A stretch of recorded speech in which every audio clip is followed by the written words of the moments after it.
如果一条城市高速从你出生开始修，修到你能交税、能贷款买房，甚至孩子都要上小学了，它还没有修完，你第一反应可能是这个国家是不是不太行？但在德国，这不是段子，是统计数据。根据官方统计，德国大型基础设施项目的平均完工时间是10.3年，这是什么概念？这是欧洲平均完工时间的2倍，而在中国10年已经足够让一座新一线城市从一片荒地拔地而起。为了让还没有来过德国的小伙伴开开眼，我特地挑选了3个连德国人自己都觉得离谱的工程。第一，柏林 A100 高速公路。如果你没有来过德国，可以把 A100 理解成为柏林的3环路。这条高速公路1958年就开工了，那什么年代？柏林墙还没有修，肯尼迪还没有当上美国总统，结果到今天60多年过去了，还没有闭环。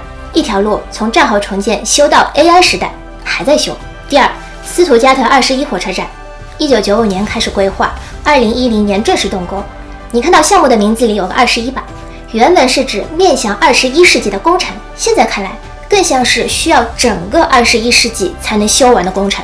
核心想法其实很先进，把原来在地面的终点式火车站整个埋到地下，做成地下贯穿式车站。问题是这个坑从我还是个孩子的时候就在挖，现在我都可以生一个孩子了，他还在挖，妥妥的祖传项目。在这期间，中国已经把高铁网覆盖到了全国。第三，柏林 BER 机场。接下来的这个项目是德国人的基建 PTSD， 这个机场举世闻名，不是因为设计先进，而是因为它真的刷新了3观。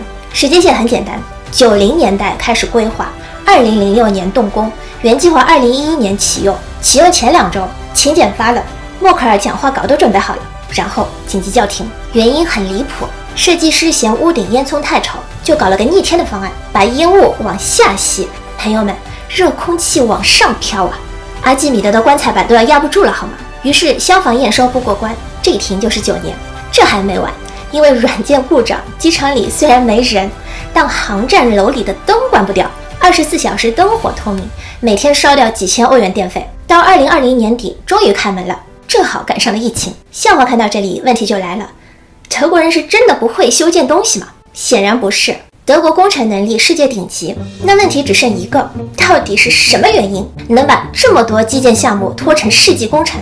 我以为原因有3个。第一，令人窒息的程序正义。在德国，所有大型工程都绕不开一个词，叫 Planfeststellungsverfahren， 光读完一遍就要喘3口气。翻译成人话就是，在动工之前，所有人都有权利把你拦下来。在很多国家，修条路可能只要搞定几个关键部门，但在德国，这个程序意味着所有可能受到影响的人都有权参与、反对，甚至起诉。简单来说，在德国搞基建必须过3关。第一关叫全民找茬，政府必须把成吨的设计图纸挂出来，对民众公开。如果有个大爷路过，觉得效果图看起来很丑，完工后会影响他遛狗时的心情，哪怕是这种无厘头的理由，法律上大爷都可以跳出来提意见反对。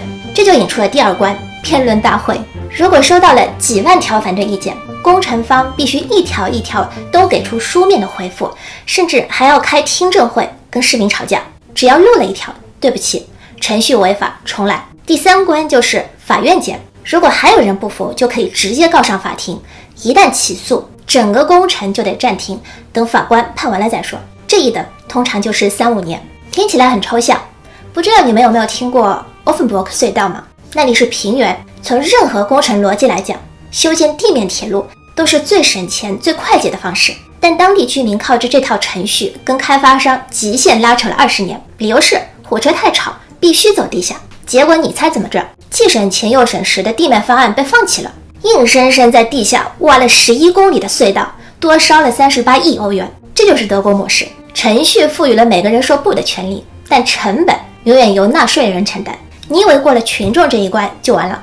太天真。接下来你要面对的是政府内部的诸神之战。原因2 TÜV， 把慢制度化。这就是我要说的第2个原因。在德国有一个机制叫 TÜV， 就是所有可能涉及公共利益的政府机构，包括电力、交通、环保、农业、林业等等等等。重点来了，这不是让你征求意见，而是法律规定的强制咨询程序。每个部门手里都握着1票否决权，分分钟就能毙掉你的项目。一个普通的工程项目通常要咨询30到40个这样的部门，复杂一点的甚至超过60个。举几个例子，第一，军火清理部门，这是德国的特产，因为2战遗留，全国地下埋着大量哑弹，任何施工前都必须先扫雷，一旦扫到，讲真，这个概率还真的是蛮大的，搞不好就要封锁整个区域，甚至整个城市，工程也无限期暂停。第二，水利局，德国人把地下水看得比石油还金贵，当年特斯拉柏林超级工厂差点黄了，就是因为水利局觉得它可能污染水源。第三，环保局，德国人对自然保护是认真的，所以这个部门是有权直接让工程停摆的终极大 boss。只要施工范围内发现某种受保护的青蛙或者昆虫，路线就要改，方案要重做，工期全部重算。这不是建议，这是写进联邦自然保护法和欧盟栖息地指令的强制规定。而最出名的是德国基建圈的2大神兽——蝙蝠和沙蜥蜴，不能破坏栖息地，不能在繁殖期施工，对隧道、铁路项目尤其致命。像之前提到的斯图加特21火车站，施工方多次挖到蝙蝠栖息地，延误工期。还有横跨2个世纪还没修好的柏林 A100高速公路，因为发现受保护的沙蜥蜴，整段工程直接延迟了1年。工人不上班了，不修路了，而是去抓蜥蜴、数蜥蜴、搬蜥蜴，把它们一只一只转移到法律认可的栖息地，才能继续施工。第四，文物局，你挖着挖着挖出了一块罗马时代的砖，恭喜你，停工考古3年起步。第五，消防局，片头提到的柏林机场烂尾9年。原因之一就是因为排烟系统太逆天，导致消防验收不通过。这还不是最惨的，最惨的是文物局和消防局老是神仙打架。如果你的工程范围里包含老建筑，文物局说这面墙是100年以前的，绝对不能破坏。消防局说不行，不钻孔装喷淋头我就不给过。这时候谁说了算？没人说了算，2个部门互不同属，谁让步谁背锅。在德国，权力是极度分散的，没有一个总指挥能拍板所有事情，这就导致了文件被无数个部门互相踢皮球，几年时间就这么踢没了，成功的把1年的活拖成了10年。原因3，惹不起的打工人，就算前面全过关了，执行阶段依然快不起来。你有没有发现一个奇怪的现象，就是德国的工地一般下午4点以后就没人了，不是工人偷懒，而是他们的法定工时用完了。在德国，老板要是敢让工人加班，他面临的不仅是巨额罚款，还有可能坐牢。监督这事儿的有2个狠角色，第一个是德国海关，没想到吧？德国海关不止查毒品，还查非法加班。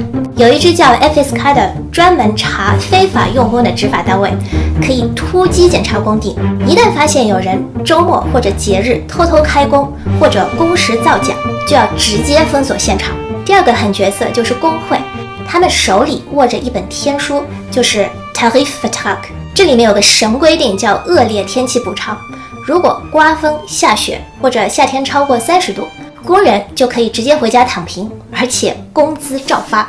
这就导致冬天太冷不干，夏天太热不干，春秋天下雨潮湿一滑倒也不干。老板急得跳脚也没用，因为工会会把 Tarifvertrag 直接啪在老板脸上，提醒他工人的权利比国家重点工程的进度更重要。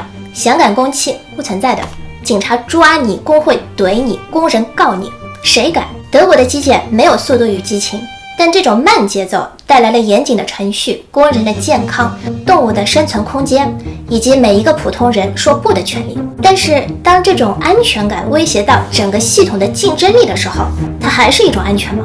还是说变成了一种停滞呢？你觉得到底值得吗？我是小雨，下次见。